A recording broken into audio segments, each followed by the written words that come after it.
Hello बच्चों, आज आपको ये पता चलेगा कि गूगल फॉर्म्स में सही तरीके से टेस्ट कैसे देना है। तो सबसे पहले आपको टेस्ट का लिंक दिया जाएगा व्हाट्सएप के अपने ग्रुप में। आपको उसको क्लिक करना है, फिर टेस्ट खुल जाएगा। अब आपको टेस्ट को कैसे देना है वो आपको पता चलेगा। सबसे पहले यहाँ पे नेम लिखा हुआ है, आप अपना यहाँ पे नाम लिखेंगे। आपका जो भी नाम है आप अपना नाम लिख लीजिए। फिर अपना यहाँ पे अपना मोबाइल नंबर आप लिखेंगे। ठीक है, मोबाइल नंबर आप यहाँ पे लिख सकते हैं अपना। अब अपना आप यहाँ पे क्लास लिख सकते हैं, आप कौन सी क्लास में हैं, 6वीं 7वीं 8वीं, जिस भी क्लास में है उस क्लास का आप नंबर लिख दीजिए। फिर उसके बाद आप भाई स्कूल नेम लिखेंगे, जो भी आपका स्कूल का नाम है उसे लिख लीजिए। फिर अब यहाँ पे क्वेश्चन शुरू हो जाएंगे। तो एक क्वेश्चन दिया हुआ है, इसमें लिखा हुआ है arrange these words in alphabetical order. तो आप पे सारे नाम लिखे हुए हैं, आपको इनको अरेंज करना है और इस क्वेश्चन के 2 मार्क्स मिलेंगे आपको। तो यहाँ पे आप अपना आंसर लिखेंगे। जैसे मान लीजिए सबसे पहले आता है ऑक्स, फिर कॉमा लगाएंगे, फिर आप लिख सकते हैं आउल, यानी आपको जो लगता है आप वो अपना आंसर लिख सकते हैं। पूरा ख़त्म करेंगे लिख के और उसके बाद आप नेक्स्ट में दबाएंगे। आप नेक्स्ट में तब तक आप आगे नहीं जा पाएंगे जब तक आपने यहाँ पे कुछ भी ना लिखा हो। जैसे कि मैंने यहाँ पे अपना स्कूल का नाम नहीं लिखा है, तो अगर मैं नेक्स्ट को दबाता हूँ तो मैं नेक्स्ट आगे नहीं जा पाऊँगा। तो आपको स्कूल का नाम लिखना ही पड़ेगा, यानी जितने भी चीज़ आपसे पूछे जा रहे हैं आपको सबको भरना ही पड़ेगा, वरना आप आगे नहीं जा पाएंगे और टेस्ट को नहीं दे पाएंगे। तो आप यहाँ पे अपने स्कूल का नाम लिख लीजिए, फिर नेक्स्ट में जाइए। अब नेक्स्ट में जा सकें। अब यहाँ पे क्वेश्चन दिया हुआ है rearrange these words to make meaningful sentences. तो यहाँ पे ये रहा, आपको trees, us, let, more, plant, इन सब वर्ड्स को ऐसे अरेंज करना है कि एक मीनिंगफुल सेंटेंस बने। तो यहाँ पे आप क्लिक करेंगे और अपना आंसर लिखेंगे और ये एक मार्क्स का है। ये इसका सही जवाब मिलने पर आपको 1 मार्क्स मिलेंगे। तो यहाँ पे आप अपना आंसर लिख दीजिए। फिर वैसे ही vegetable, good, you are for, यहाँ पे भी आप अपना आंसर लिखिए इसको अरेंज करके।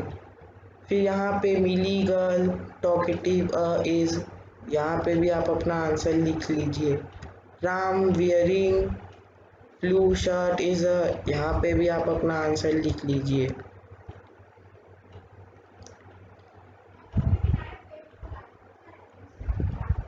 अब यहाँ पे अगर आपको पीछे जाना है, यानी अगर आपको चेक करना है अपना पिछले क्वेश्चन में आपने सही आंसर दिया है या नहीं, तो आप यहाँ पे बैक में दबाइए।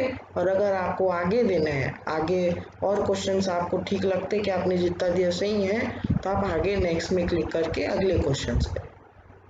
फिर ये देखिए आ गया वापस question, identify the different types of sentences as interrogative, imperative, statement और एक्सक्लेमेटरी। यानी जो ये क्वेश्चन दिया है ये कौन सा टाइप का सेंटेंस है, जो ये सेंटेंस दिया हुआ है कौन से टाइप का सेंटेंस है, इंटरोगेटिव, इम्पेरेटिव, स्टेटमेंट और एक्सक्लेमेटरी। इन चारों में से कोई एक टाइप का सेंटेंस है, यहाँ पे आपको लिखना है उस सेंटेंस का टाइप। फिर यहाँ पे ऐसे ही the stars are twinkling in the sky, उसका भी आप आंसर लिखेंगे। फिर व्हाट अ प्रीटी ड्रेस, उसका भी आप आंसर लिखेंगे।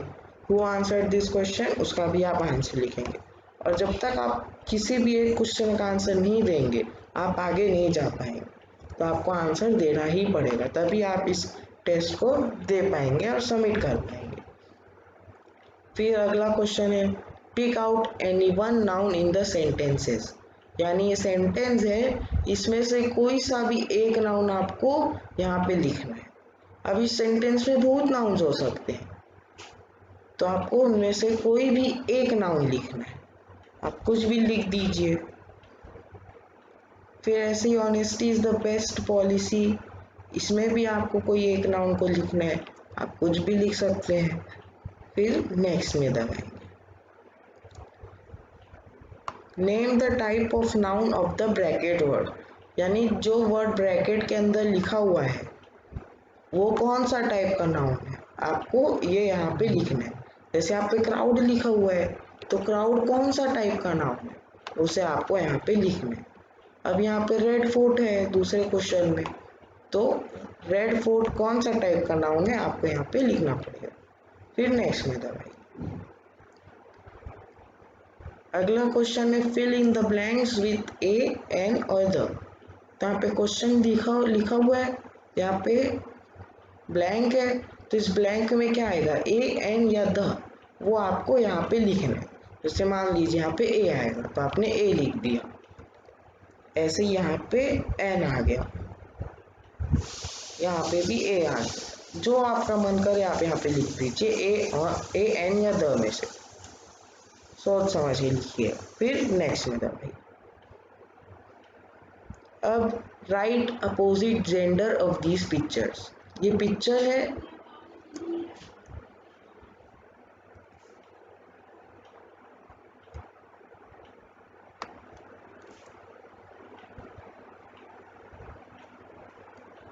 तो ये पिक्चर है, उस पिक्चर में अंकल लिखा हुआ है, यानी अंकल का आपको जेंडर चेंज करके यहाँ पे उसका आंसर लिखना है, जो भी आंसर हो आपको उसका आंसर लिखना है।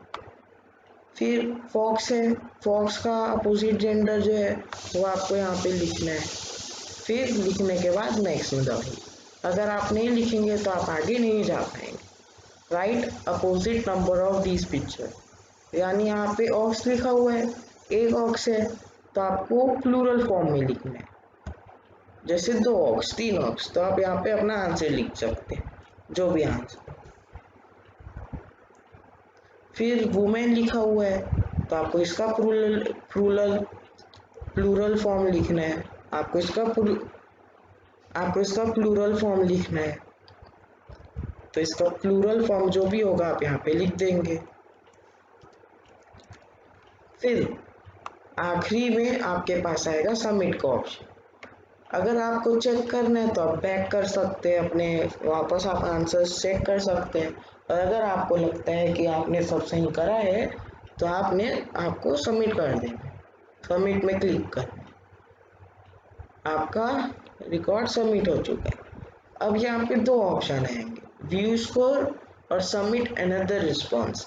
अगर एक ही मोबाइल में बहुत सारे बच्चे कर रहे हैं तभी आपको सबमिट अनदर रिस्पॉन्स में क्लिक करना है, वरना सिर्फ आपका पहला ही रिस्पॉन्स मानना चाहिए।